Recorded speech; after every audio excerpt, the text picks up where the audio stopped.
Terrence Ali continues to bulldoze his way into the lightweight division's top 10, thriving on his underdog status but starting to grow frustrated with his lack of recognition. "I keep thinking, why isn't my picture in the magazines?" Ali asked. "Why do I have to really work for it when some guys don't?" In this fight, Ali faces another undefeated prospect, John Sinegal, fighting out of Lake Charles, Louisiana. Sinegal holds a 17-0-1 record and is reputed to have power in both hands, but he doesn't have the same ring experience as Ali.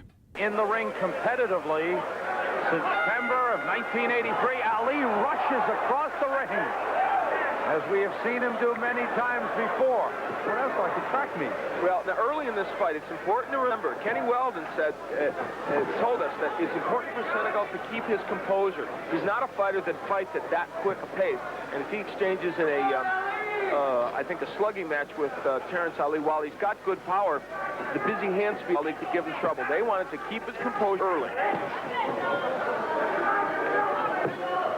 John Sinegal, Texas, 15 knockouts, and you have to respect the power. You saw him against Gilberto Galvin, that big left hook. He's got power in that right hand. His problem is he punches sparingly. He's not a busy fighter, and so when you get down decisions often, when he gets to them, he has a problem. But if he can knock an opponent out, he's in pretty good shape. Ali, we can look forward to apply pressure early on Sinegal. Wants to control the pace of this fight. There you see the knockout ratio. John Sinegal throwing the left hook. Unfortunately, suffered a detached retina and is retired from boxing. Just 20 years old, fine young man, was a good prospect. We saw him fight last Thanksgiving Day in Houston, and that was his last professional fight. And in that fight against Stoner, because of the injury, you can make the case that that was not John Sinegal at his best. And so if that's all the viewers have to base it on, he's a better fighter than that. Last year when we went down to Lake Charles, Louisiana to do that fight, Sinegal was hot. I mean, he was ready to burst on world rankings. Since then, he's been the forgotten man. Now he's trying to make his presence, his return. Straight left again. That stung Ali. Terrence Ali is fighting a strange fight. He is leaning in with Sinegal and going right into the punching range of Sinegal. So he's not using his jab or his reach to good advantage. That's a good point, but that's something they felt he did too much against Melvin Paul. Leaned forward with that head. They wanted to correct that. They worked on it. Let's see what happens here on. End of round one. And the left, both the left and the hook, pretty effectively. Similar colored trunks on the part of both fighters. The brighter trunk belongs to Terrence Ali. More yellow. Mix it up here in the second round. Scheduled for 12 for the ESPN Lightweight Championship. Terrence Ali, the fourth ESPN Lightweight Champion. In the first tournament in 1980, Curtis Harris won the 10th to become the champion. Second tournament, it was Tyrone Crawley beating Earthquake Carter to win champion. Crawley was beat by Melvin Paul, who lost to Terrence Ali. So it goes. Ali, sensing that he hurt Sinegal, rushes in. And what a free. He's shown us a good finisher in the past. Good left hook scores for Ali. And a right hand sends Sinegal down. Sinegal is hurt. He's up his knees. He rolls over in serious trouble here. The count is 6. The count is 8. Sinegal will not get up. It's all over. Terrence Ali has defended his ESPN Lightweight Championship by stunningly knocking out John Sinegal in the second round. Ali called for a fight with Hector Camacho after the bout, with matchmaker Teddy Brenner offering Camacho $250,000 for the fight, but nothing ever materialized. Meanwhile, Sinegal returned to the Louisiana-Texas circuit, where he continued to win against inferior opposition until he was called up as an early opponent for Pernell Whitaker. In that bout, Sinegal was stopped in the second round. From there, he accepted the role of a journeyman, losing 7 of his last 8 fights, many in the early rounds. I best remember Sinegal for breaking down in tears after being stopped by Buddy McGirt in just 1 round. He has lost 5 of his last 6. And Sam, I know some people say, wait a minute, Randy, you're saying the best on this planet. Didn't he lose to Frankie Warren? Yes, he lost to Frankie Warren. They will be rematched in February. I look for Buddy McGirt to win the fight, to win it impressively. The junior welterweight, Sinegal, has told me no matter what happens in this fight, he plans to go back to being a lightweight. He started off as a lightweight. That's a knockdown. The left hook, a little bit of a push. The mandatory 8 count. Sinegal seems to be okay. He doesn't look to be in any kind of trouble. His eyes are clear. I said before, Sam, that Buddy McGirt has no real weaknesses. He doesn't. Senegal's legs are a little bit rubbery. He's got solid power, both fists. He's got hand speed, foot speed, a solid chin, tremendous stamina. He does really nothing wrong in the ring. What happened against Frankie Warren? As he says, that was a morning he should have stayed in bed. It's interesting that he will fight Frankie Warren back in Texas again on Warren's home turf, and that doesn't bother him at all. No, he wants to fight. He says most of all he's looking at it because it's a title fight.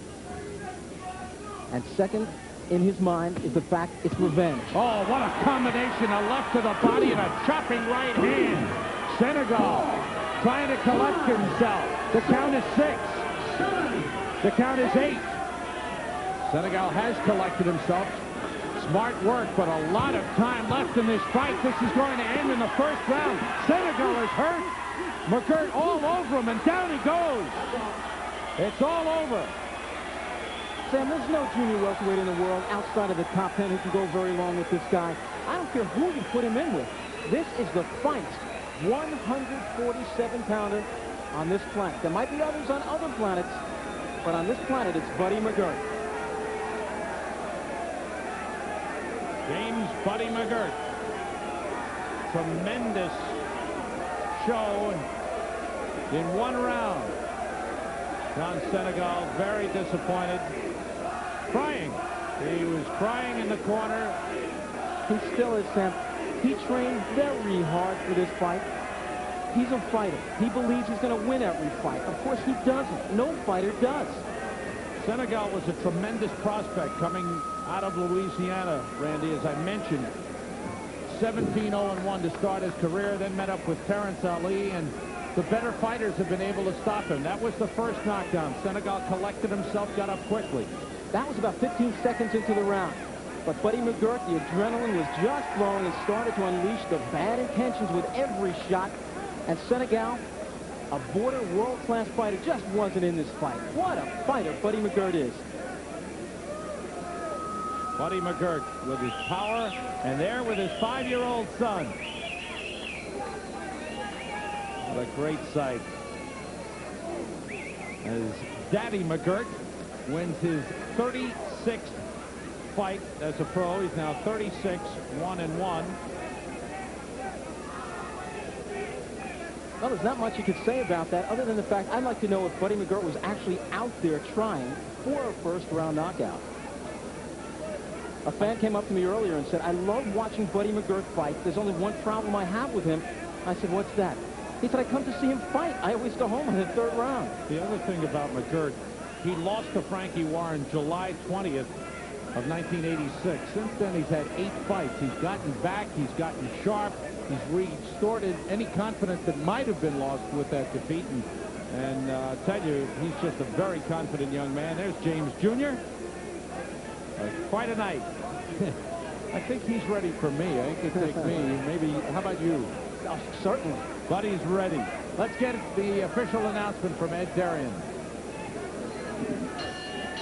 Ladies and gentlemen, with 3 knockdowns in 1 round in effect, referee Carl Duke Schroeder stops this bout at 1 minute and 54 seconds of the first round, and a winner by a TKO, James Buddy McGirt. McGirt, what do you say, my friend? Buddy McGirt, in just a short time, but showing you all the tools that he has. The great boxing skills and the dominance in the ring and the great power. We'll be back to talk with Buddy McGirt in a moment. Buddy McGirt, were you trying for a first-round knockout? No, Randy, I was just relaxing. I was in good shape. I came out and I caught him with a good shot. And then from there, I knew I had to take care of business. Okay, there's just not much we could say about that fight after watching you in action again. Now, let me throw some fear into your heart. Frankie Warren in about 2 months. Well, I'm ready for that. I wish it was tonight. You know, this fight was my biggest obstacle here, was getting by this fight here with John Sinegal, who I knew was a tough opponent. But Frankie Warren, I'm not even going to think about after the holidays, because I know that, and he knows that I'm the better fighter, and on February 14th, I'll be the new junior welterweight champ of the world. Okay, a little bit of Christmas celebration coming up for you, but what happens then? Take the fans through what you're going to be going through. You have to talk to my manager, Al Serto, and my trainer, Hector Roca. Okay, they got something planned for me I don't want to talk about. Let's hear it. Let's hear the torturous schedule you got planned for him, because you got to expect war with Frankie Warren. Well, I'll tell you, Randy, if he comes in for the fight with Warren, like he done tonight with John, there's no problem. But he's in for a grueling 6 weeks of hard work, and I see no problem with the fight at all. Let me get the man who's going to torture him. Hector Roca, you're the man who's going to torture him, training him for 15 rounds. What's he going to go through now? We want to work only relax, take the time, nothing to think. We want to be the champ, so no problem. The guy can think and do everything right. Okay, Buddy, any predictions on that fight? Yes, I'll be the new junior welterweight champion of the world. Well, if he fights Frankie Warren, anything the way he's looked in the last year or so, he will be junior welterweight champ of the world.